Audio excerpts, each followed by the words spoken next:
मङ्गलं भगवान् विष्णु मङ्गलं गरुडध्वज मङ्गलं पुण्डरीकाक्ष मङ्गलायतनो हरि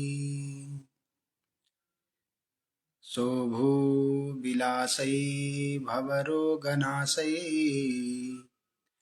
नैसर्गमूकं मुखरीकरोति आस्ते सदायां विदुषां सुकण्ठे जिह्वाग्रभागे प्रकरोति नित्यम् शङ्करं शङ्कराचार्यं केशवं बादरायणं सूत्रभाष्यकृतौ वन्दे भगवन्तौ पुनः पुनः। श्री गुरुभ्यो नमः। श्री परमगुरुभ्यो नमः। सुप्रभातम। सादर नमो नारायणाय। हम कल से बड़े सुंदर भाव से मनुष्य जीवन की सार्थकता के लिए पंचदशिकार श्रीमद् विद्यारण्य स्वामी जी द्वारा विरचित दुर्वासना प्रतिकार दशकम में थोड़ा प्रवेश कर रहे हैं। ये दुर्वासनाओं का प्रतिकार इस जीवन के द्वारा कैसे कर सकते हैं, दुर्वासनाओं का प्रतिकार क्यों करना है। प्रत्येक प्राणी के जीवन में दो प्रकार की वासना है, एक सद्वासना और एक असद्वासना। असद्वासनाओं से जीव किस प्रकार से अपने आप को सुरक्षित कर सकता है, तो उसमें हमने कल देखा कि हम 8 प्रहरों को, उन समय को कैसे विभाजित करके अपने जीवन को सार्थक बना सकते हैं। अपनी वाणी को, अपनी जिह्वा को, अपने उपस्थ इंद्रिय आदियों को किस प्रकार से अन्य भाव से लगाकर अपनी असद वासनाओं में विजय प्राप्त कर सकते हैं। यहाँ तक हमने कल विवेचन किया।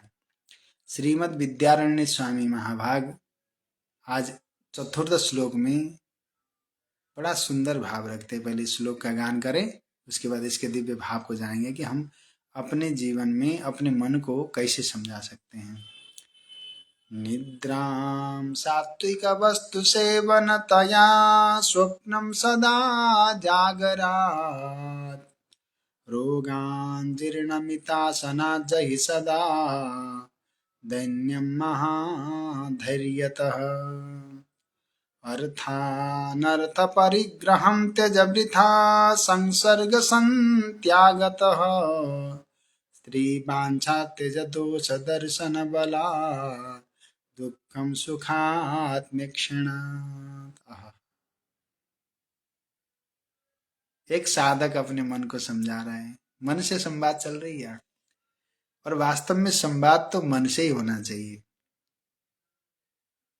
परंतु मन से संवाद मुनि ही कर सकते हैं। मननशील व्यक्ति जो मन के सन्निकट रहते हों वही मन से संवाद कर सकते हैं। और मन से जो संवाद करता है वो मन को कहता है तू ऐसा कर ले, इस प्रकार से रह ले, क्योंकि संवाद ही मन से होना है। अन्य इतर किसी से संवाद आपका कोई प्रयोजन नहीं है। संसार आपके संवाद से न प्रसन्न रह सकता है, न संसार आपके मन को लेकर प्रसन्न रह सकता है। तो समस्त साधकों को जो साधनोत्री इंद्रियाण सर्वाणी इंद्रियाणी यह सा साधु, जिसने अपने मन को साध लिया हो, ऐसे साधु और साधकों के लिए बड़ा ही सुंदर भाव है।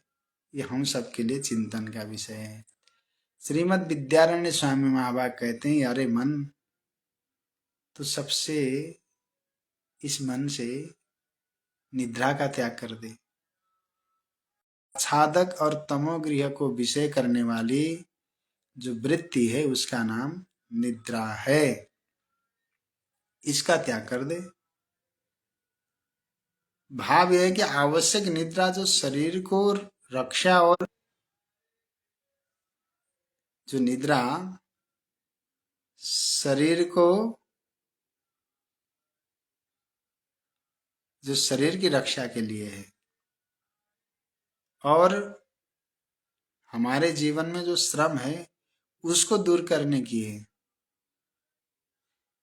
वो तो अपेक्षित है, उसका उपेक्षा नहीं कर सकते। जिससे शरीर की रक्षा हो, जिससे श्रम दूर होता हो, विश्राम जो करते हैं ना, उस निद्रा के अतिरिक्त जो निद्रा लेते हैं उसका त्याग करना चाहिए। व्यवहारिक सत्ता में हम आपको कह दे, जो एकदम से जिस समय सोना चाहिए उस समय तो काम करते हैं, और जिस समय काम करना चाहिए उस समय सोते हैं, ऐसी निद्रा का त्याग करना है। दिन में 11 बजे तक बिस्तर में सोना, रात को 10-12 बजे तक अनेक प्रकार के व्यर्थ के कामों में लगे रहना, जिनका रहन सहन खान पान बिल्कुल तहस नहस हो रखा है।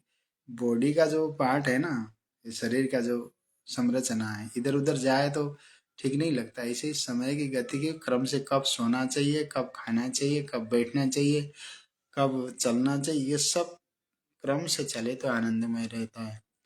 जो जिस निद्रा से आपका श्रम दूर हो, थका हुआ शरीर आनंद में चले जाए, जिस निद्रा के द्वारा आपके शरीर की रक्षा हो, ये तो जरूरी लेना चाहिए। बिना निद्रा के संभव नहीं है, परंतु उसके अतिरिक्त जो निद्रा है उसका त्याग करना है, और उससे अधिक निद्रा का त्याग करना है। और इस अधिक निद्रा का त्याग किस साधन से करें? साधन भी तो होगा।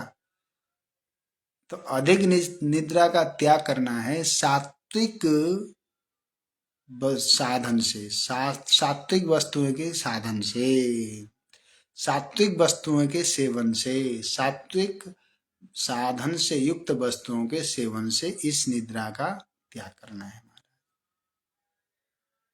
आप देखना इस निद्रा का त्याग कैसे होगा। सबसे पहले आया आहार शुद्धौ सप्त शुद्धि सप्त शुद्धौ ध्रुवा स्मृति। सबसे पहले श्रम और शरीर रक्षा के अतिरिक्त जो निद्रा है उसका त्याग करना चाहते हो तो सबसे पहले सात्विक अन्न का सेवन करो। आप ऐसा अन्न सेवन करो जिससे आपका शरीर की रक्षा हो, और आपके जीवन की रक्षा हो, और आपके मन की रक्षा हो। ऐसे अन्न का सेवन करो। और उसके बाद शास्त्र सेवन करो, जल सेवन करो।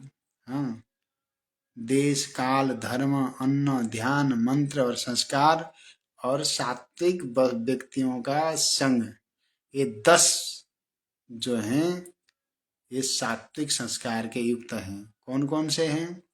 सात्विक अन्न, शास्त्र, जल, महा महज्जन, संत पुरुष, देश, काल, कर्म, जन्म, ध्यान, मंत्र और संस्कार। ये सात्विक राजस तामस तीनों प्रकार के होते हैं। इनमें से राजस और तामस का निवारण करके इनमें से सात्विक वस्तुओं का सेवन करके निद्रा का त्याग करना चाहिए। अब दूसरी बात कहते हैं विद्यारण्य स्वामी जी क्या, हे मन तो स्वप्न का भी त्याग कर दे, स्वप्न का त्याग कर दे। किस साधन से त्याग करें? कहते हैं सदा जागरण रहो। भाव है कि निद्रा 2 प्रकार की, एक स्वप्न दूसरी सुषुप्ति। इनमें से जब अन्न के रस से नाड़ी पूर्ण रहती है तो प्रगाढ़ निद्रा से सुषुप्ति हो जाती है। जब अन्न रस का पाक हो जाता है तब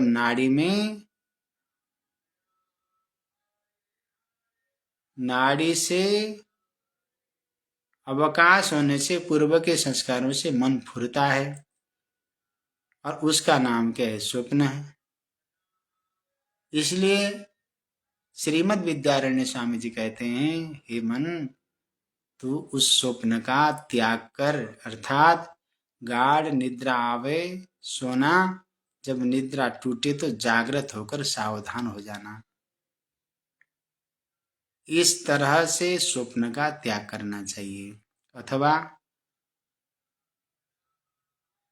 तत्वाग्रहण रूप निद्रा है, अन्यथा ग्रहण स्वप्न है। तत्व का ग्रहण कर रहे हो तो निद्रा, और अन्यथा ग्रहण है तो स्वप्न है। इन दोनों का त्याग कर दो। इन दोनों के त्याग से शांति मिलेगी। तो प्रश्न किया किसी ने कि किस साधन से ऐसी निद्रा का त्याग करें, इन दोनों का कैसे त्याग करें। सत्वगुण का कार्य ज्ञान जो सात्विक ज्ञान है, उसका विषय वस्तु तो आत्मा से अभिन्न ब्रह्म, उसके चिंतन रूप निरंतर सेवन से तत्वाग्रहण रूप निद्रा का त्याग करो, और इस ज्ञान रूप जागृत में सर्वथा तत्पर रहने से अन्यथा ग्रहण रूप स्वप्न का त्याग करो। अब यहाँ बड़ा सुंदर एक प्रश्न आया सभी के लिए। कहते रोग निवृत्ति का उपाय क्या है। रोग मन का भी है, शरीर का भी है। दोनों प्रकार के रोग बड़े भयानक है महाराज। शरीर का रोग है तो भी भयानक है, और मन का रोग तो और महाभयानक है। तो विद्यारण्य स्वामी जी अपने मन को समझाते, कहते अरे मन, तो रोगों का भी त्याग कर दे। रोग दो प्रकार के से उत्पन्न होते हैं, एक प्रमादिक, दूसरा कर्मज। प्रामादिक रोग क्या है, वो है जो खान पान आदि के द्वारा प्रमाद करके जो कुछ भी मिला खाते जाओ, है ना, उससे प्रमाद का मार्ग प्रारब्ध कर्म द्वारा उत्पन्न होता है। जो लोग खान पान आदि के प्रमाद न होने पर भी अवश्य आ जाएं और प्रतिकार करने पर भी दूर न हो, वो कर्मज तीव्र प्रारब्ध जन्य हैं। दो प्रकार के रोग हैं। उसका क्षय तो भोग से ही है और कोई प्रतिकार है ही नहीं, परंतु प्रामादिक जो रोग हैं उनका प्रतिकार वही है जीर्ण मीत असन से, अर्थात जो परिमित अन्न खाने पर परिपक्व होकर जीर्ण हो, अर्थात जो न थोड़ा खाया जाए न बहुत ज्यादा। थोड़ा खाया हुआ शरीर की रक्षा नहीं करता, निर्बल कर देता है, और बहुत खाओ तो रोग उत्पन्न करता, अजीर्णता आ जाती है, अपाच्य हो जाता है, डाइजेशन खराब हो जाती है। इसलिए बड़े सुंदर भाव में श्रद्धात्रय विभाग योग है श्रीमद् भगवत गीता में। उसमें कहा आयु सत्वगुण बल आरोग्यता सुख और प्रसन्नता का वर्धक हो ऐसा अन्न सात्विक अन्न है। ऐसे सात्विक अन्न का ग्रहण करना चाहिए। ऐसे अन्न के सेवन से रोगों का त्याग कर तथा छठे अध्याय में क्या युक्ताहार विहारस्य युक्त चेष्टस्य कर्मकृत युक्त स्वप्नावबोधस्य योगो भवति दुःखः। इस श्लोक के अनुसार अन्न के सेवन से रोग रूप दुखों का निवृत्ति होगा। अब मन को समझाते हुए दीनता का परित्याग करो। अरे मन, दीनता का त्याग कर। दीनता का अर्थ क्या है, विषयों के समीप आते ही मन का उनके वशीभूत हो जाना। ये साधकों के लिए बहुत भयानक चीज है महाराज। इस दुर्वासना को धैर्य से त्याग करना चाहिए। विपत्तियां आती हैं जीवन में तो धैर्य करना चाहिए, घबराना नहीं चाहिए। कष्ट आते हैं तो उनसे घबराओ मत। और जो धैर्यता रखता है ना वो तपस्वी है, और जिसके जीवन में धैर्यता नहीं है तो उसका पतन हो जाता है, डगमगाता है।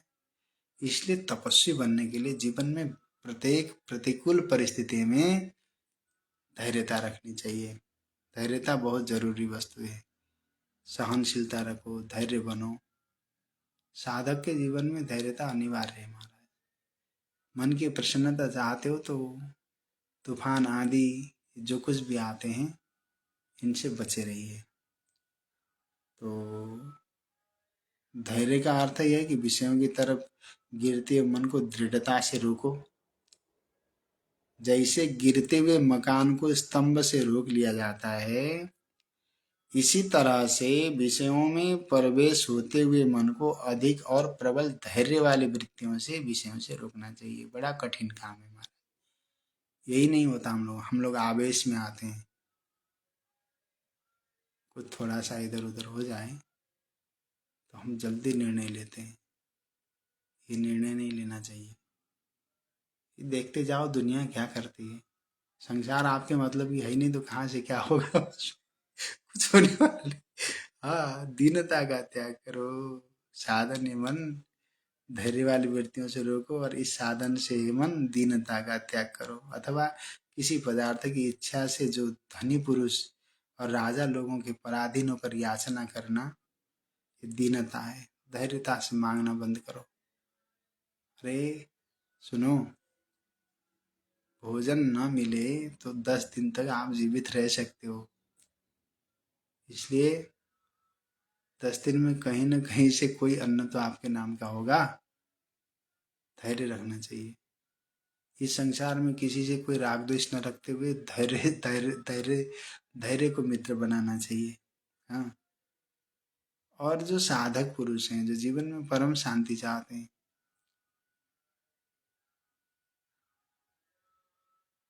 उनको अर्थ संग्रह से दूर रहना चाहिए।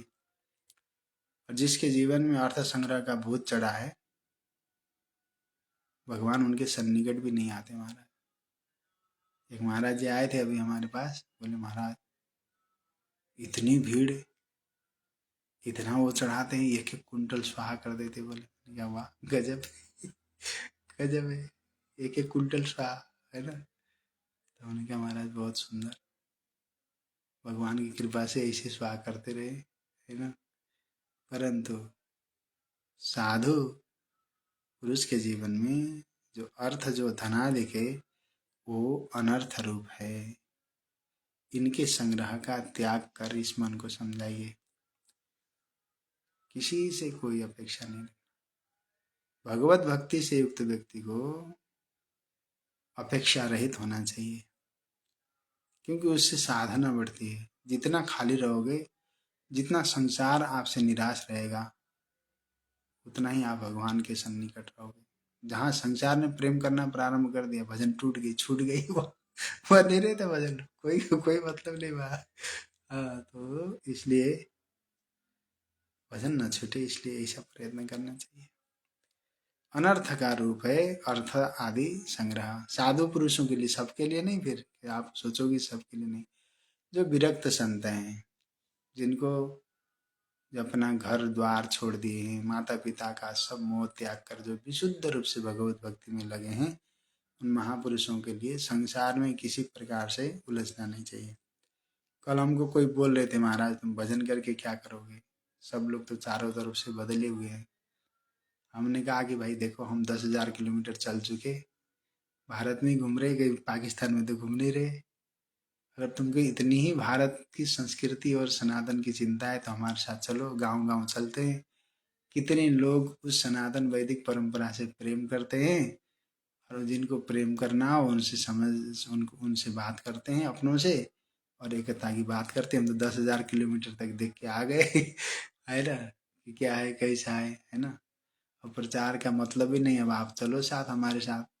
नहीं तो यहाँ मत बोलो कि राम राम करने से कुछ नहीं होता, कुछ तो करने दो हमको।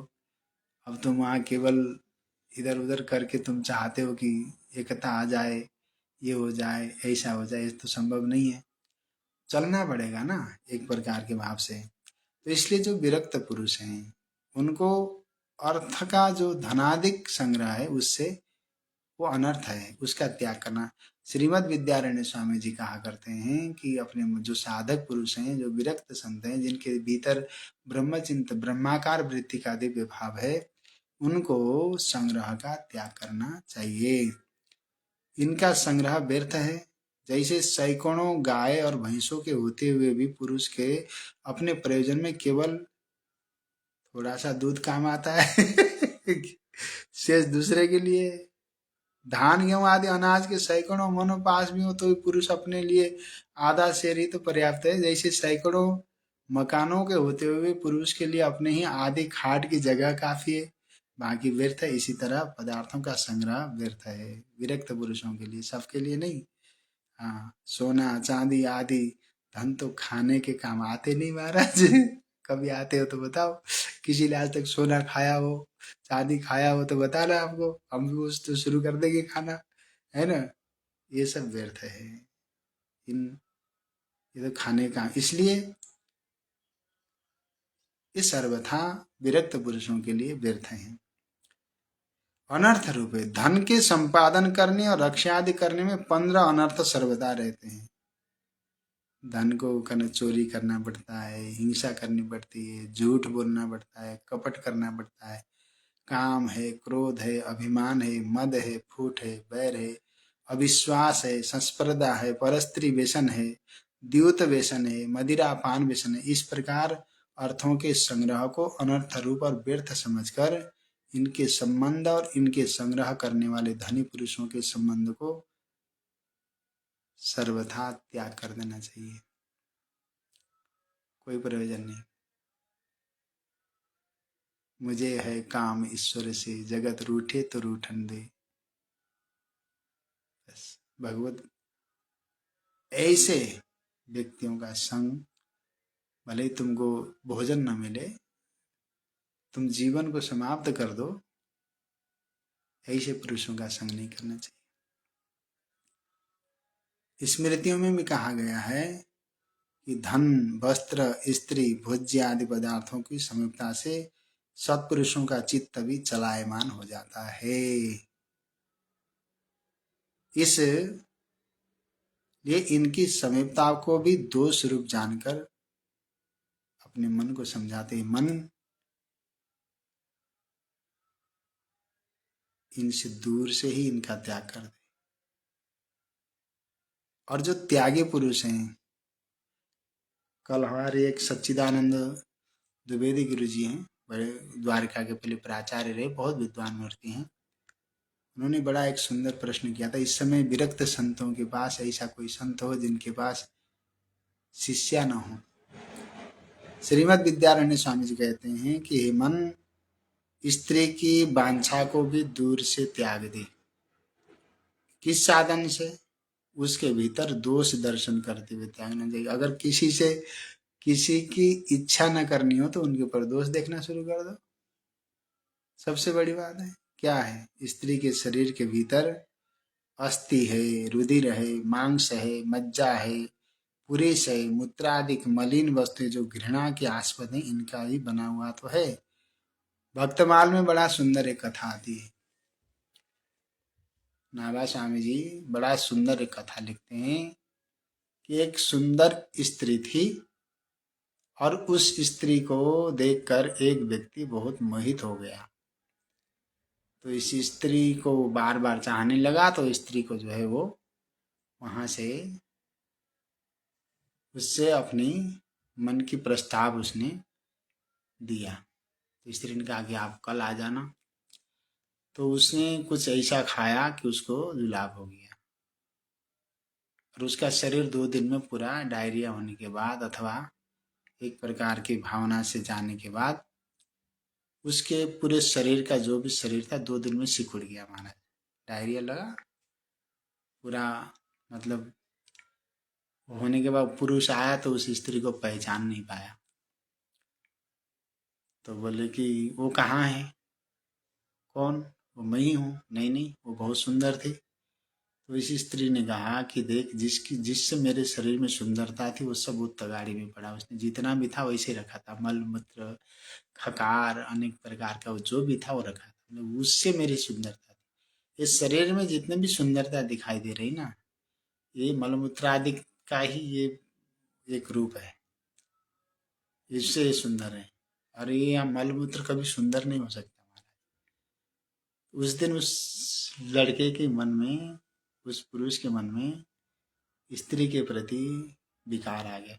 शरीर पूरी स्त्री का क्यों कहें, स्त्री पुरुष या किसी भी प्रकार का शरीर का आकर्षण है, चाहे स्त्री का पुरुष के प्रति हो, पुरुष का स्त्री के प्रति हो, ये केवल ये शारीरिक सुंदरता केवल मलमूत्र आदि का है। तो इसलिए इस मलमूत्र के प्रति दोष दर्शन करना चाहिए। जो अत्यंत भाव से साधक हैं उनको सोचना चाहिए कि शरीर के भीतर क्या है। देहस्तिमांस रुद्री नितरा, गोकर्ण जी ने कहा ना कि शरीर के भीतर क्या अस्थि है, रुधिर है, मांस है, मज्जा है, पुरीस है, मूत्रादिक है, मलिन वस्तुएं हैं। इनको देखो तो घृणा ही तो आएगी। कोई देखना चाहेगा? खुले रूप में नहीं, केवल बाहर से चमड़े का पर्दा लगा है इसलिए सुंदर लग रहा है, निकाल के देखो तो सब खत्म हो जाएगा। इसलिए सब नाशशील हैं। जन्म और नाशशील इन दोषों को देखने के बल से साधक पुरुषों के जीवन में, साधु पुरुषों के जीवन में स्त्री की वांछा का भाव समाप्त हो जाता है। इसलिए मन को समझाते हुए श्रीमद् विद्यारण्य स्वामी जी कहते हैं, मन, इस शरीर के भीतर किसी भी प्रकार की ऐसी वस्तु नहीं है जिसके प्रति तेरा प्रेम हो जाए, इसलिए मन से ही स्त्री वांछा के भाव को दूर से त्याग कर दे। अब दुख के त्याग का उपाय बताते हैं श्रीमद् विद्यारण्य स्वामी जी महाभाग। कहते मन, तो दुख का भी त्याग कर। तो मन ने कहा मैं किस साधन से भी दुख का त्याग करूं? तो श्रीमद् विद्यारण्य स्वामी जी अपने मन को समझाते हुए कहते हैं, तेरे पास साधन नहीं है, मैं साधन बताता हूं। तुम एक काम कर। बोले क्या? यदि तू दुख का त्याग करना चाहता है तो सुख रूप आत्मा के दर्शन का प्रयत्न कर। सुख रूप आत्मा के दर्शन से, अब दुख दो प्रकार के हैं, एक कर्मजन्य है दरिद्र आदि, दूसरा मोहजन्य चिंता शोक आदि। दो प्रकार के दुख है महाराज, एक कर्मजन्य दरिद्र आदि और दूसरा मोहजन्य चिंता शोक आदि, रोग आदि। तो कर्म का फल होने से अनिवार्य अवश्यमेव भोक्तव्यम कृतम कर्म शुभाशुभम। और दूसरे चिंता शोक आदि मानसिक दुखों की सुखरूप आत्मा के साक्षात्कार से ही त्याग हो सकता है। जैसे श्रुति कहती है, आत्मवेत्ता शोक से तर जाता है। हाँ,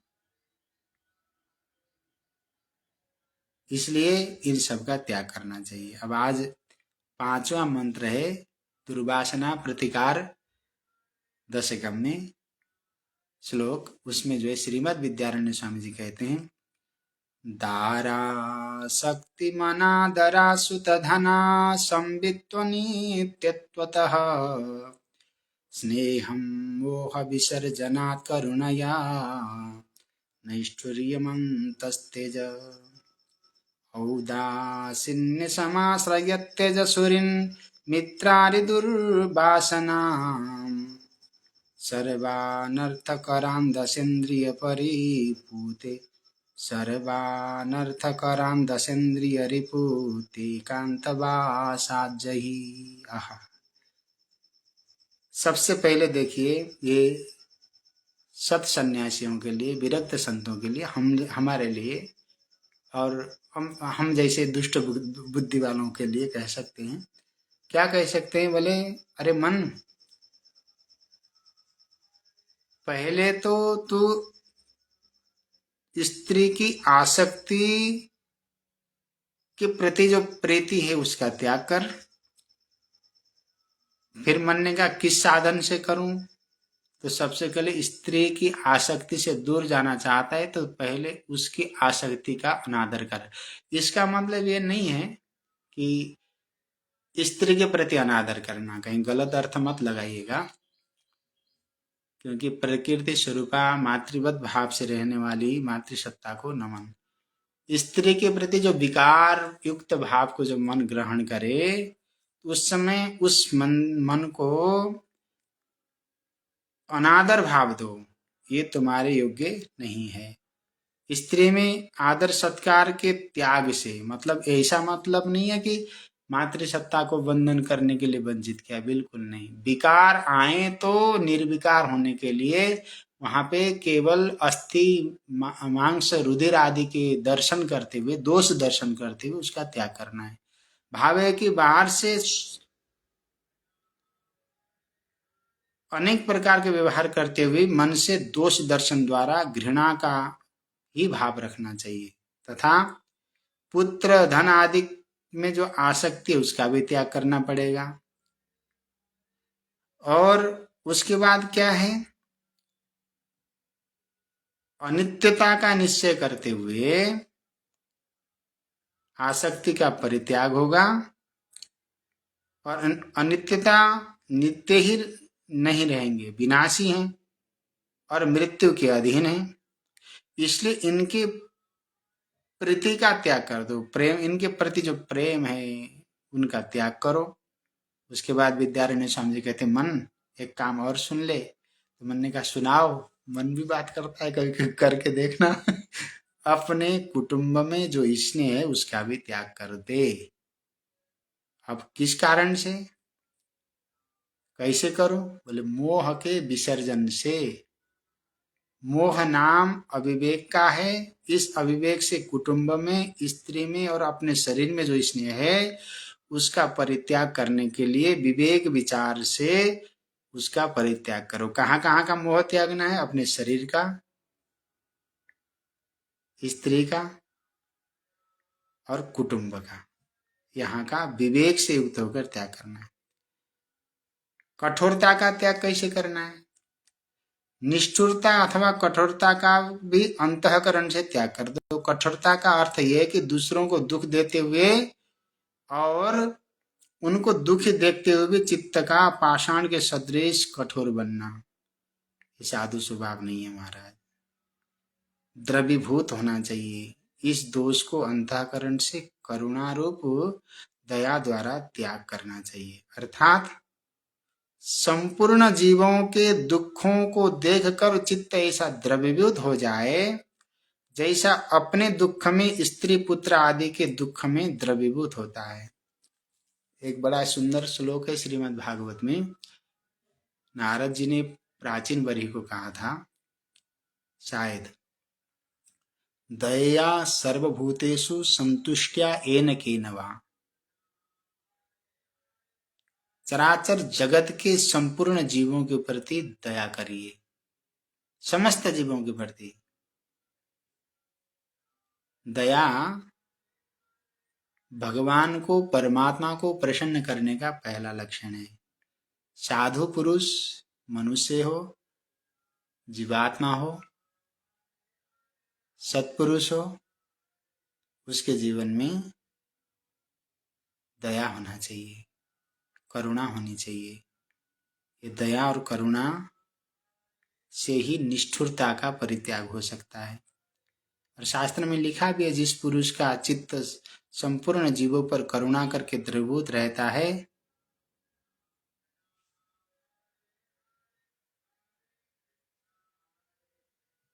बता दें थोड़ा कठिन तो है जिस पुरुष का चित्त संपूर्ण प्रकार के जीवों पर करुणा करके द्रवीभूत रहता है, उसको जटा, भस्म, त्रिपुंड, ऊर्ध्वपुंड से क्या प्रयोजन? बोले इन साधनों से क्या प्रयोजन है? इसका मतलब नहीं है कि ये करना नहीं है, करना तो है, परंतु दया होना चाहिए। दया से युक्त होकर आप भगवान का भजन पूजन करेंगे ना, करुणा से युक्त होकर भगवान का भजन पूजन करेंगे ना, वो तो फिर तो गजब है, आनंद है।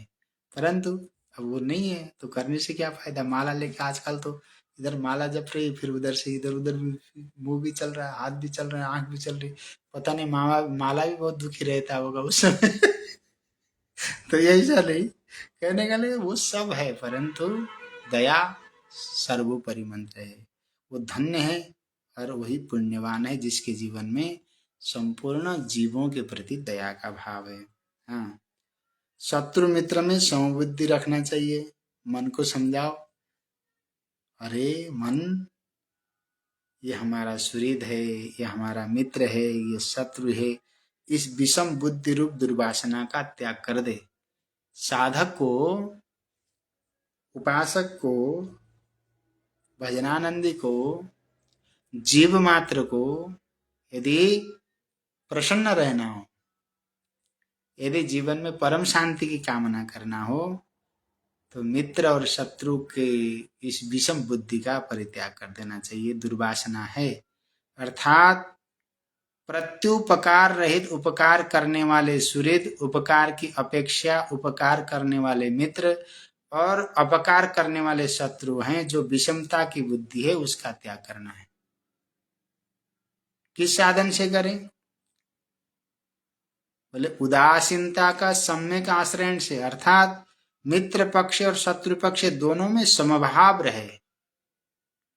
हाँ, अगर साधु है तो उसके जीवन में समभाव है। अब यहाँ कुछ बातें अब आजकल थोड़ा ज्ञान देने लग जाते हैं कि मित्रता शत्रुता ये तो सनातन, आप सब जो है हमको बोलते हैं कि आप ऐसा बोलते हो जिससे कि समाज में कुछ परिवर्तन नहीं आता। आप शास्त्रों के परम पवित्र वचनों का अनुशीलन नहीं करोगे तो आप कैसे सनातनी हो, सबसे पहले एक बात।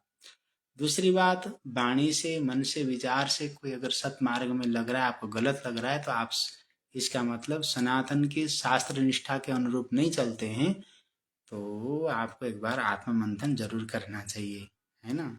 क्योंकि ये बात यथार्थ है कि भगवान का नाम जपने से, भगवत चिंतन करने से चित्त शुद्धि होती है। और इस संसार में सबसे बड़ा ब्रह्मास्त्र है प्रेम। प्रेम अगर निष्कपट है तो इस संसार को जीतने का सबसे बड़ा ब्रह्मास्त्र है, और वो अस्त्र सबके पास है। परंतु हम दोष बुद्धि के द्वारा उस प्रेम रूपी अस्त्र को चलाना नहीं चाहते हैं। हमने केवल राग द्वेष देखा है जीवन में, इसने ये मार दिया, उसने ये मार दिया, इसने। यदि दुष्ट से दुष्ट व्यक्ति को भी संतत्व में लाना चाहते हैं तो आप सबसे पहले प्रेम प्रकट करिए।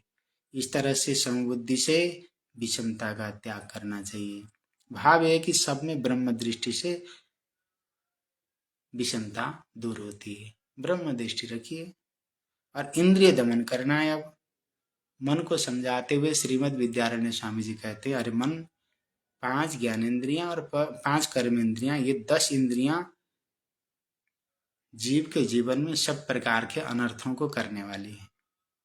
अर्थात लोक परलोक से भ्रष्ट करने वाली कोई वस्तु है तो 5 ज्ञानेंद्रिय हैं, 5 कर्मेंद्रिय हैं, और यही परम शत्रु है।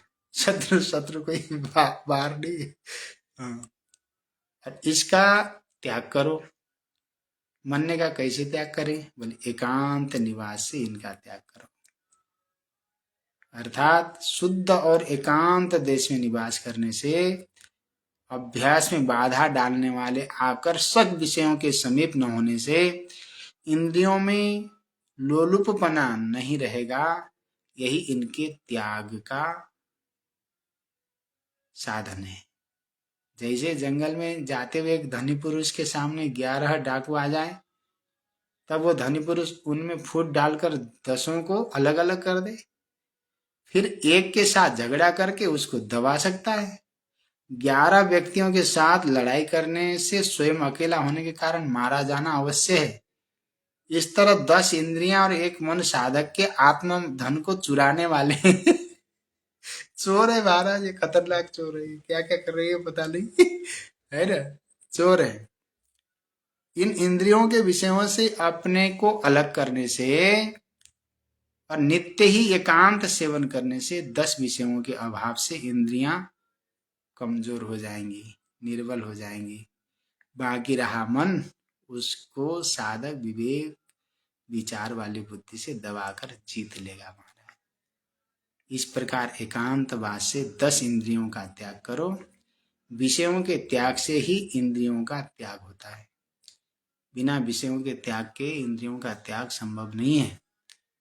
इसलिए दुर्वासना में रहने वाले मन को ऐसे ही समझाना है। अब बड़ा सुंदर एक भाव है, ये अंतिम भाव आज रख रहे हैं। तो श्रीमद् विद्यारण्य स्वामी जी कहते हैं, आलस्यं तुरया श्रमं सवधिया तंद्री समुत्थानतो भेद भ्रांतिम भेद दर्शन बलान् मिथ्यात्वतः सत्यताम्। आहा, मर्मो बीत निज मर्म कर्म कथया क्रोधम सुसाम्यक्षिणा आक्रोशम कुशलो वितस्त्यज मनश्छिन्द्य प्रमादात् भयम्। आहा, सबसे पहले ये दुर्वासनाओं में आलस्य भी है। श्रीमद् विद्यारण्य स्वामी जी कहा करते हैं, अरे मन, तू आलस्य का परित्याग कर। आलस्य का अर्थ यह है कि चित्त का अथवा शरीर का जो भारीपन होने से अवश्य कर्तव्य में भी अप्रवृत्ति होना है। चित्त का भारीपन तमोगुण से और शरीर का भारीपन कफ आदि से होता है। अथवा स्वल्प समय में करने योग्य कार्य को बहुत समय लगा देना, यह भी आलस्य है। तो विद्यारण्य स्वामी जी कहते हैं, मन, इसका परित्याग कर। किस साधन से करो? तो रया मने तुरंत, शीघ्र ही करो।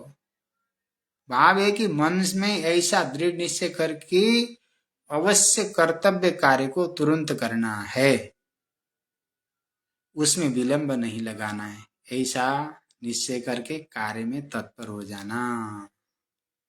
इस प्रकार की अंतःकरण की वृत्ति को हे मन संपादन कर। इसका भाव है कि ज्ञान के साधनों से अथवा उपासना या पुण्य कर्म करने में विलंब न करो। हम लोग भजन छोड़ देते हैं, उपासना छोड़ देते हैं, साधना छोड़ देते हैं। कल हमने एक अपराध किया, आपको अपराध भी बताते हैं। हम एकादशी निर्जला रखते हैं, आज पारण करें अभी अभी। तो हमने क्या किया, कल हम जब गए श्री भागवतानंद गुरु जी के पास, तो वहाँ भगवती का प्रसाद पड़ा था, अखरोट। तो हमने प्रसाद आप पांडे जी को दे रहे थे, तो हमने क्या किया कि हमने इसे थोड़ा सा अपने आप हाथ बढ़ाया, भूल गए कि एकादशी है। तो उसमें से पांडे जी भागवतानंद गुरु जी ने तो नहीं दिया, और फिर उन्होंने कहा महाराज जी आपको प्रसाद में कैसे दूं? तो फिर उनका प्रेम, फिर हमने जबरदस्ती जो है पांडे जी के वहां से एक टुकड़ा बिल्कुल मांस के दाने के बराबर लेके मुंह में रख लिया। भगवती का प्रसाद कोई लीला रही होगी भैया की। जब लिया तो बाद में पता चला कि आज तो एकादशी, हम तो जल भी नहीं लेने का दादागिरी कर रहे थे। तो फिर हम 2 मिनट में, अरे आज तो हमारा निर्जला था। एक छोटा सा वो लिया तो मन में आया कि इतने वर्षों से हम जो है एकादशी रख रहे, 2-2.5 वर्षों से निर्जला रह रहे, और हमने वो एक पीस ले लिया, छोटा सा दाना। लेने के बाद हमने बोला कि आज अपराध हो गया। फिर भगवती का प्रसाद था। फिर और उसमें क्या हुआ कि कभी कभी प्रमाद बस होने वाले कार्य में मन में आ गया अपराध है। तो इसलिए सज्जनों, सुधीजनों, आलस्य का परित्याग करने के लिए, प्रमाद से बचने के लिए सदैव विलंब नहीं करना है। इसलिए उपासना आदि कर्मों के द्वारा पुण्य कर्म करने में विलंब नहीं करना चाहिए। विलंब करने पर, विघ्न पड़ने पर साधन छूट जाएगा महाराज। साधन छूटेगा तो जीवन बर्बाद हो जाएगा। एक हमारे अच्छे संत स्वामी जी थे, 12 वर्ष तक जो है पद यात्रा करते रहे, न मोबाइल रखते थे न कुछ भी रखते थे। और उसके बाद जो है बाद में धीरे धीरे क्या हुआ कि धीरे धीरे वो जो है गाड़ी में भी बैठने लगे, फिर मोबाइल भी आए, फिर अनेक प्रकार के, अब उनका साधन भजन छूट गया। लोग कहते हैं, लोग कहते हैं कि महाराज ने पहले बहुत ज्यादा तप किया था। देखिए मेरे दृष्टि में मैं बताऊं आपको क्या है, आप पहले क्या थे ये कोई विषय नहीं है, परंतु वर्तमान समय में आप क्या है ये बहुत महत्वपूर्ण विषय है। इसलिए जीवन में हो सके तो धीरे धीरे सब छूटता चला जाए, समाज छूटे, संसार छूटे, और एकाकार वृत्ति से जीवन जब उत्तरार्ध की ओर जाए ना, तो केवल भगवान और आपका संवाद हो। सन्निकट बैठे, नेत्र से नेत्र मिले, मंद मुस्कुराते हुए के सब छोड़ के आ गया भगवान कहें। उसके बाद अपने आप के तुम इतने स्वामी जी से, अब भगवान से कभी कभी हो जाती है, हाँ ये सब छुड़ाने वाले आप हो, फिर नाटक कर रहे हो, बोलो आप भगवान को सुनाओ। देखना फिर प्रेम कितना परिपुष्टित होती। सच में भगवान के नाम में इतनी शक्ति है, इतनी शक्ति है, नाम लेके देखना। महाराज बहुत दयालु हैं भगवान। आप लोग कैसे बताएं, क्या कृपा है उनकी, क्या अनुकंपा है। हरे राम, बहुत अद्भुत। उपासना छूट जाए, भजन छूट जाए, जप छूट जाए, ये मनुष्य जीवन क्या सबसे बड़ा दुर्भाग्य। नहीं छूटना चाहिए। समाज, संसार ये तो हर पल हर क्षण आपको गिराने के लिए आपकी प्रशंसा करता है, बार बार तिरस्कार करता रहे। महाराज बस बस जाओगे आप। संसार की उदासीनता आपको भगवान से जोड़ के रहेगी। संसार की उदासीनता आपको भगवान से जोड़ के रहेगी। संसार का प्रेम आपको भगवान से अलग कर देगी। कभी भी ऐसा कर्म मत कीजिएगा जिससे ये मनुष्य जीवन असार्थक हो जाए। सार्थक बनाने के लिए तो उपासना अत्यंत अनिवार्य है। ब्रह्म चिंतन, भगवत चिंतन, परमात्मा चिंतन अनिवार्य है। ये छूट जाए ऐसा कोई कर्म ना कीजिएगा। भगवान तो सर्वत्र हैं, लेकिन जब संसार प्रेम करने लगता है तो भगवान कहते हैं अब इसको मेरी आवश्यकता नहीं है। अपनी उपासना के बल पर भगवान का चिंतन निरंतर करते रहिएगा। तो विलंब न करना, मन को समझा रहे हैं विद्यारण्य स्वामी जी। ज्ञान के साधनों से, उपासना से, पुण्य कर्म करके तुम उस आलस्य का परित्याग करो। इसमें विलंब करने पर विघ्न आएंगे कि आज भजन नहीं हुआ, कल कर लेंगे, कल नहीं हुआ परसों कर लेंगे, परसों कर ले, परसों से परसों, उसके बाद धीरे धीरे भजन छूट जाता है। और सांसारिक प्रलाप से बचना चाहिए, संवाद सांसारिक न हो, क्योंकि सांसारिक संवाद करने वाले व्यक्ति के जीवन से भजन छूट जाता है। और जब भजन छूटता है ना तो बहुत पीड़ा होती है महाराज, बहुत कष्ट होता है। और ये तो क्या बताएं आपको। और जब संसार से किसी प्रकार का दोष हम देखेंगे या संसार हमारे ऊपर दोष देखेगा, दोष देखता रहे संसार। संसार ने जिस दिन आपकी प्रशंसा की, आपका पतन सुनिश्चित है। इसलिए भजन के सन्निकट ही रहना चाहिए और ज्ञान, उपासना और पुण्य कर्म में कभी भी विलंब नहीं करना चाहिए, तत्क्षण करना चाहिए। यही जीव के जीवन की मूल मर्म भी है। इसलिए सावधान होकर शीघ्रता से ज्ञान की, उपासना की, पुण्य कर्म को संपादन करना चाहिए। साथ ही यह भी है कि दूसरे की हानि करने में, पाप करने में, शास्त्र निषिद्ध कार्य करने में आलस्य करना ही श्रेष्ठ है। ध्यान दीजिएगा, बहुत गंभीर बात है। दूसरे को कोई आप हानि करना चाहते हैं अथवा दूसरे के प्रति पाप की वृत्ति आपके जीवन में आती है अथवा शास्त्र के निषिद्ध कार्य करने में कभी जल्दीबाजी नहीं करना, आलस्य करिए, ये श्रेष्ठ है। हाँ, इन पाप कर्मों में यही श्रेष्ठ वो है। इसलिए विघ्न के होने से पाप से निवृत्ति भी हो सकता है। शुभ कार्य में तो मन शीघ्रता ही कर ले और इससे ये मन सत्कर्म के लिए आलस्य का परित्याग कर। और विक्षेपक कर्मों में परिश्रम का त्याग। कहते मन तुम श्रम को त्याग कर।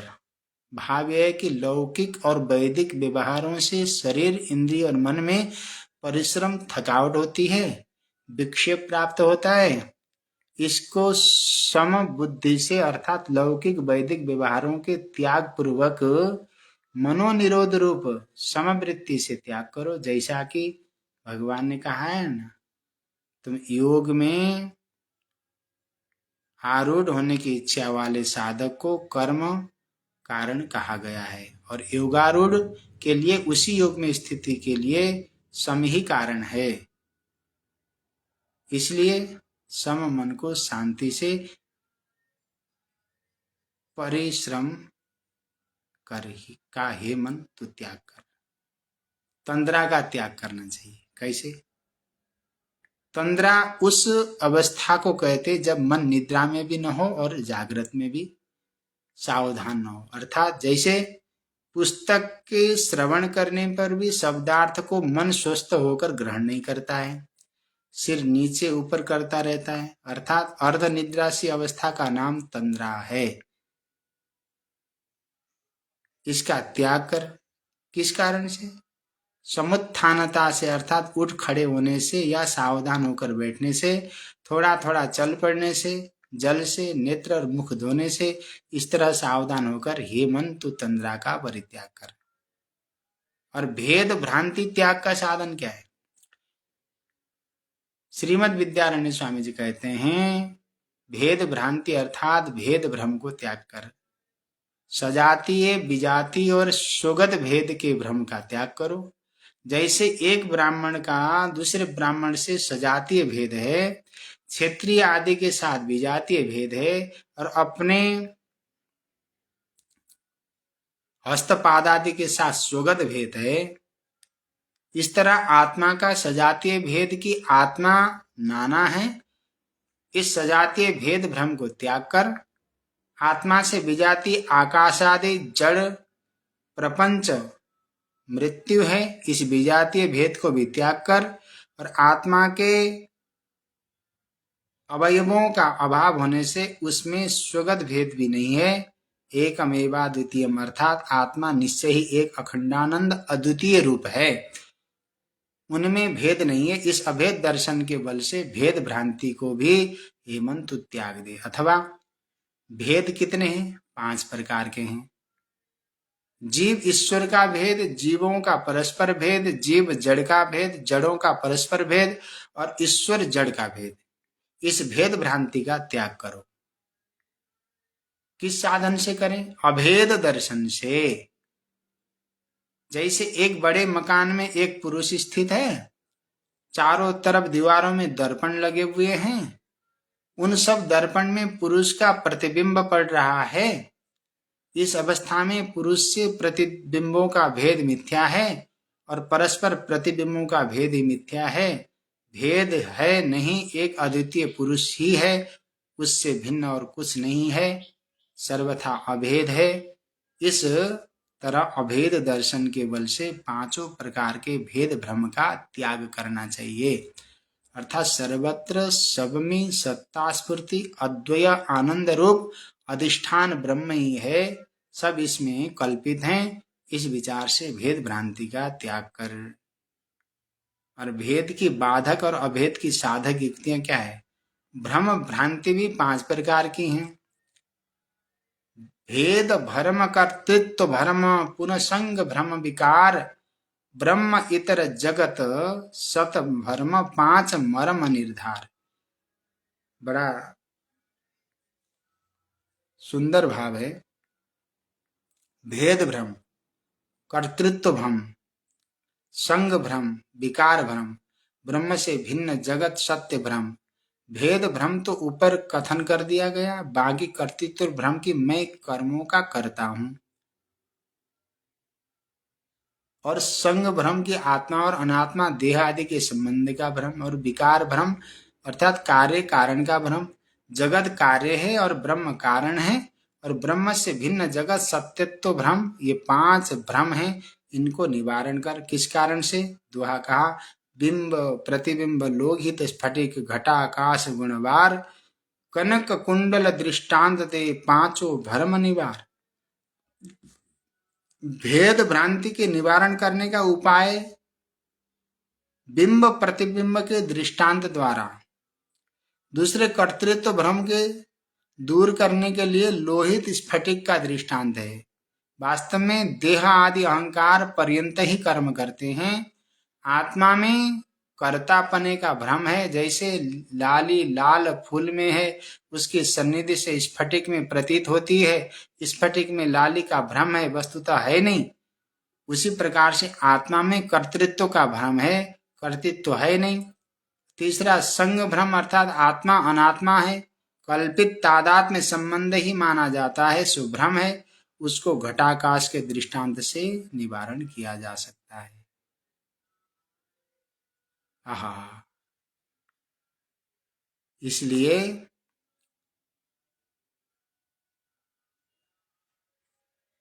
जैसे घट और आकाश का संबंध भ्रम रूप है, संबंध है ही नहीं, अर्थात आकाश को निरवयव होने से घट और आकाश का संयोग संबंध नहीं बन सकता और न ही तादात्म्य और समवाय ही बन सकता है।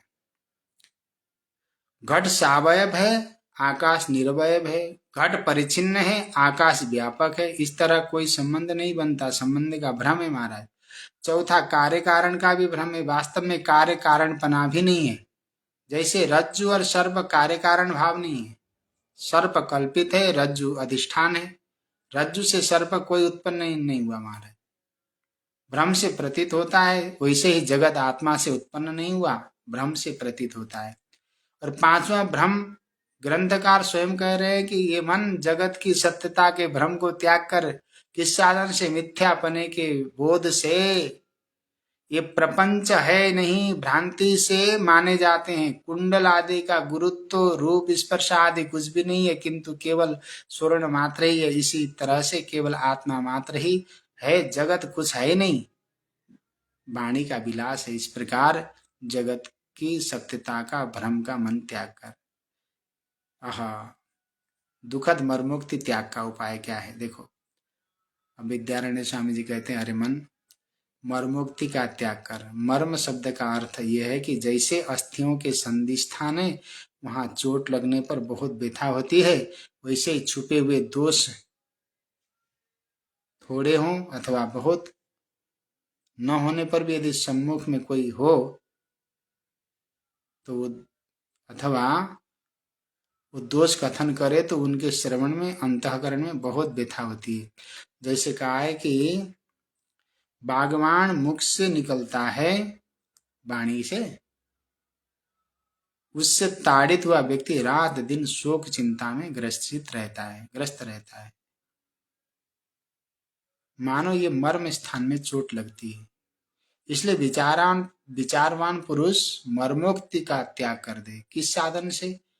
विचारवान पुरुष अपनी मर्म और कर्म की कथा से, अर्थात जो दूसरे के मर्म वचन कहते हैं, अपने मर्म और गुह्य कर्म विचार करके दूसरों के आगे कथन करे। इससे दूसरों के मर्म उक्ति का व्यसन छूट जाएगा। भाव है कि अपने छिपे हुए शुभ गुण और शुभ कर्म कथन न करे, प्रस्तुत छुपे हुए अपने दोष और अशुभ कर्मों का कथन करे। महाराज, बार बार कथन करने से वो निकल जाएंगे। अपने और पराये गुण दोषों का ये स्वभाव है कि कोई कोई अपने गुप्त गुण और दोष देखेगा तो निकल जाएंगे, दूसरों के गुण या दोष देखेगा तो अपने में आएंगे। हर एक व्यक्ति के कंधे पर अपने गुणों का थैला आगे है, दोषों का थैला पीठ पीछे है।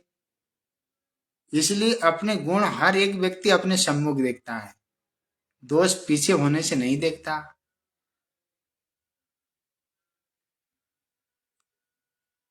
और दूसरे के दोष उसकी पीठ पर होने से पीछे रहने वाले व्यक्ति को स्पष्ट दिखते हैं, उसके गुण नहीं देखते। इसलिए मन अपने ही दोषों को देख, दूसरों के दोषों को मत देख।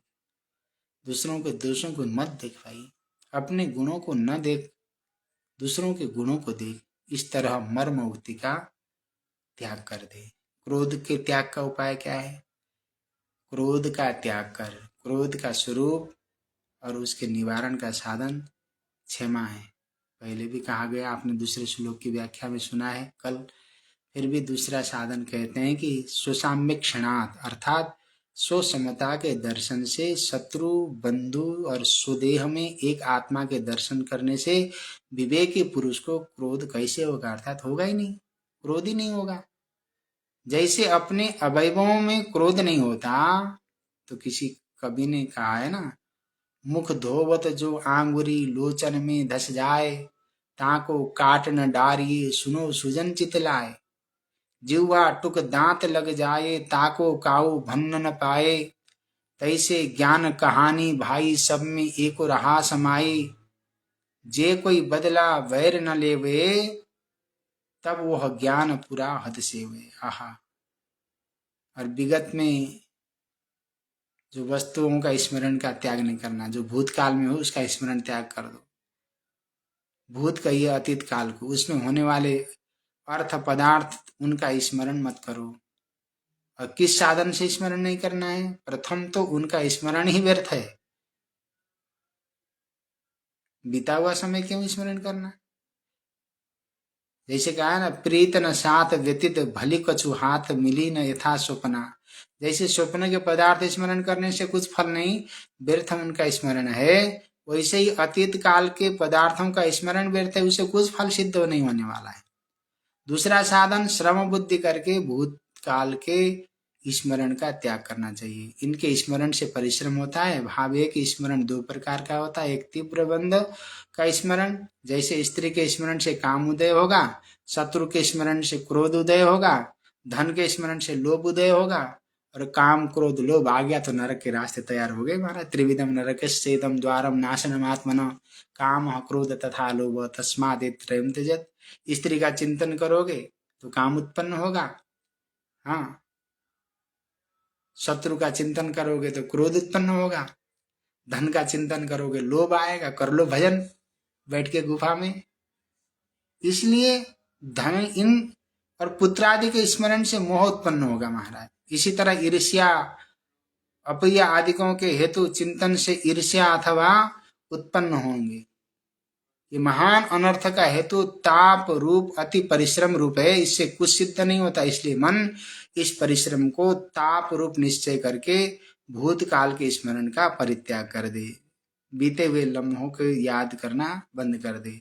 दूसरा मृत बंध का स्मरण, जैसे घटपट आदि का स्मरण, जैसे सो भी अभ्यास के वश से परिश्रम ज्ञात नहीं होता, परिश्रम का ही हेतु है। शांत शीतल और अनायास मुख से स्थिति की विरोधी है, इसका भी परित्याग कर। श्रीमद विद्यारण्य स्वामी जी कहते हैं, हे मन, प्राप्त को अर्थात वर्तमान काल और वर्तमान काल में प्राप्त पदार्थों का चिंतन का भी त्याग कर दे। किस साधन से करूं? हानि क्षणात अर्थात वर्तमान काल से उत्तर काल में इन पदार्थों के नाश को देखने से नष्ट तो होंगे। अब देखिए कल की घटना, धराली में देव भूमि उत्तराखंड के उत्तरकाशी में उस गंगोत्री के पावन पवित्रतम तट में कितने सुंदर सुंदर भवन थे, कितने कितने लोग थे। अचानक महान आपदा आई। अब वो आते ही वो तो सबने देखा, पूरे विश्व ने देखा, हमने आपने भी देखा, हम लोग मानव दया भी, हमारे अंतर मन भी रोया, है ना, पीड़ा भी हुई। परंतु एक दृष्टि से देखिए, कल जो धराली का गांव था, एक झटके में पूरा गांव बह गया। इसका मतलब क्या है? कि चराचर जगत परिवर्तनशील है और नाशवान है, एक दृष्टि से देखें तो। दूसरे तो वहां के प्रति हमारी बहुत बहुत श्रद्धांजलि और बहुत मन में पीड़ा भी है कि ऐसा नहीं होना चाहिए था। बाकी फिर भी एक अगर तात्विक दृष्टि से देखें तो ये सब जो है नाशवान है, ना इनका नाश दिख रहा है। इसलिए कहते हैं विद्यारण्य स्वामी जी कि हे मन, भविष्यत काल और भविष्यतकालिक पदार्थों के चिंतन के व्यसन को सर्वथा त्याग दे। भूतकाल का त्याग हुआ, वर्तमान का त्याग हुआ, अब इसके बाद भविष्यत का। यह आकाश के पुष्प के समान है, जैसे कहा भी है कि भावी के भाव अभाव तथा तिनमें न रमो न नमके सुमना। इनके स्मरण का कुछ लाभ का हेतु नहीं है, किस साधन से त्याग करें? प्रारब्ध बोध्यक्षणात्, भविष्य काल में प्राप्त होने वाले पदार्थ प्रारब्ध को प्रेरणा से प्राप्त होते हैं, ऐसा देखने से आचार्य ने भव्यार्थ के साथ व्यसन शब्द से कहा है कि मन को भविष्यत वस्तु के चिंतन में अत्यंत आसक्त होती है, अर्थात भविष्य नगर में ही मन का निवास रहता है। इस भविष्य नगर के चिंतन के वारण में बहुत प्रयत्न चाहिए। जैसे जुआ खेलने वाला अथवा सुरापान के व्यसन के वारण के लिए बहुत ज्यादा मेहनत करना पड़ता है। इसी प्ररूप में भी जान लेना कि व्यतीत सुखादि के साथ पुरुष का वर्तमान काल भी कुछ संबंध नहीं, भविष्यत काल के सुखादि से भी कुछ संबंध नहीं। वर्तमान तो क्षण मात्र ही ये व्यतीत होता जा रहा है, प्रति क्षण शांति मृत्यु, वर्तमान काल की सिद्धि भी नहीं होती, इसलिए व्यर्थ ही है। भ्रांति से पदार्थों का स्मरण चिंतन हो रहा है। वर्तमान काल का कार्य केवल इतना ही है, भविष्यत को भूत कर देना। जैसे गेहूं के एक ढेर को यदि मापना हो तो दूसरी तरफ उसी ढेर को माप कर रखने के लिए बीच में कोई काष्ठ आदि की निशानी सीमा रूप से रख दी जाती है। वो बीच में सीमा रूप कोई तीसरा ढेर नहीं है, केवल विभाग मात्र का चिन्ह है। जैसे 2 ग्रामों की सीमा कोई तीसरा ग्राम नहीं है, इस तरह भूत और भविष्यत काल से अतिरिक्त कोई तीसरा वर्तमान काल सिद्ध नहीं होता। यदि वर्तमान काल को क्षण मात्र मान भी लिया जाए तो आधा क्षण भूत है और आधा भविष्य काल है महाराज। वर्तमान की सिद्धि हो ही नहीं सकती, भूत भविष्यत का पहले ही अंत्याभाव है। इन तीनों कालों में और उन काल के पदार्थों का परस्पर किसी से कोई संबंध नहीं है महाराज। मन ने ही भ्रांति से मिथ्या रूप संबंध जोड़ रखा है। इसलिए विद्यारण्य स्वामी जी कहते हैं, ये मन तीनों कालों में होने वाले पदार्थों के स्मरण चिंतन का त्याग करके आत्मचिंतन कर। आत्मचिंतन कर। सकाय तथा निषिद्ध कर्मों का त्याग करना है। कैसे करना है? शिष्ट जनों के योग्य लौकिक वैदिक सकाम कर्म और अशिष्ट जनों के करने योग्य है निषिद्ध कर्म, इन दोनों का त्याग करो। शिष्ट शब्द का अर्थ है कि सांग उपांग वेद के ज्ञान वाला और वेद में आस्तिकता और वेदोक्त सकाम कर्म करने वाला है। और अशिष्ट का अर्थ है वेद में आस्तिकता से रहित निषिद्ध कर्मों में प्रवृत्ति वाला पुरुष। इन दोनों क्रियाओं का धीरे धीरे परित्याग करना है। अब इसमें थोड़ा सा काम कर्म की है तो निष्कामियों के लिए है, जो विरक्त संत हैं उनके लिए भाव है, इसको अन्यथा न लेना। और ये भाव है कि मनुष्य चार प्रकार के होते हैं, पामर, विषयी, जिज्ञासु और ज्ञानी। अशिष्ट तो पामर है, शिष्ट विषयी है। इन दोनों को क्रियाओं को त्याग दो महाराज। जिज्ञासु होकर श्रवणादि करके मन ज्ञान को प्राप्त कर इन क्रियाओं में सर्वदा कष्टानुसंधान करने से इनका त्याग होगा। कष्ट का अर्थ निषिद्ध कर्म तो साक्षात नरक और पशु आदि योनियों का हेतु है। सकाम कर्मादि जन्म मरण के चक्कर में फेंकने वाले हैं, सो भी कष्ट रूप ही है। इस अनुसंधान से शिष्ट जन की क्रिया का त्याग कर और द्वेष का त्याग करना है। देखो, अद्वेष्ट सर्वभूतानां, द्वादश अध्याय का 13वां मंत्र। भगवान विद्यारण्य स्वामी जी कहते, मन द्वेष वाली मति का त्याग कर दे। द्वेष सदा अपराधी पर होता है और उसकी हानि करने को इच्छा होती है। जिसके प्रति द्वेष की संभावना हो उसके प्रति द्वेष वाली मति का त्याग कर दो साधक के लिए। तो आजकल के लेंगे तो इधर उधर घुमा देंगे महाराज, भगवान बचाए दुनिया वालों से।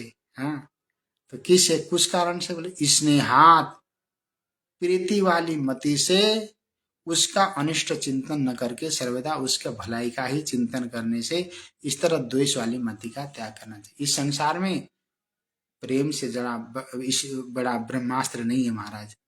ऐसा एटम बम आज तक किसी, सबको दे रखा है भगवान ने, परंतु उसके अच्छे वैज्ञानिक बनना पड़ेगा। जिस सबके हृदय में प्रेम रूपी एटम बम है, अब उसके चलाने वाले आप अच्छे वैज्ञानिक बन जाएं तो सारा संसार आपके प्रेम के वशीभूत हो जाएगा। गोलियां चलना बंद हो जाएंगी संसार में, जीवन समाप्त होना बंद हो जाएगा। परंतु दुर्भाग्य है कि प्रेम में कहीं से किसी भी प्रकार का द्वेष उत्पन्न होगा तो वो प्रेम रूपी ब्रह्मास्त्र दाग लग जाएगा, चलेगा नहीं महाराज। वो एटम बम खतरनाक है ना प्रेम का, उसमें निष्कपटता चाहिए, निश्चलता चाहिए। इसलिए प्रेम का ऐसा मन होना चाहिए। स्नेह से द्वेष बुद्धि की त्याग होती है। चराचर जगत के समस्त प्राणियों में प्रीति बुद्धि हो जाए तो द्वेष बुद्धि समाप्त हो जाएगी। जन समुदाय में प्रीति का त्याग करो। अब देखो, एक तरफ स्नेह करना है, दूसरी तरफ प्रीति का त्याग करना है। जन समूह में आसक्ति का त्याग करो। जन शब्द का अर्थ है जनन धर्मा शरीर, यहाँ जाति में एक वचन है। अर्थः क्या कि सर्व बहिर्मुख अध्यात्म शास्त्र के संस्कारों से शून्य जनों का जो अपने शरीर में भी आसक्ति का त्याग करना चाहिए। किस साधन से?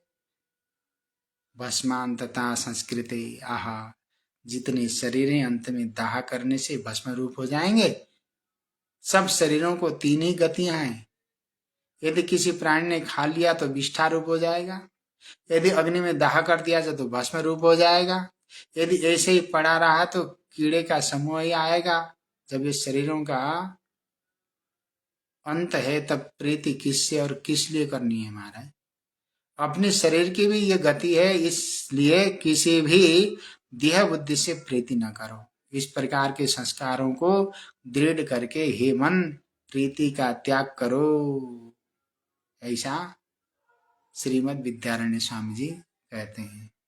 सज्जनों, ये दुर्वासना प्रतिकार दशकम जो भाव है ये अपने मन को समझाने का है, और अपने मन को समझाएं तो चित्त में वृत्ति शुद्ध होगी, भाव शुद्ध होगा और अहर्निश भजन भक्ति बढ़ेगा।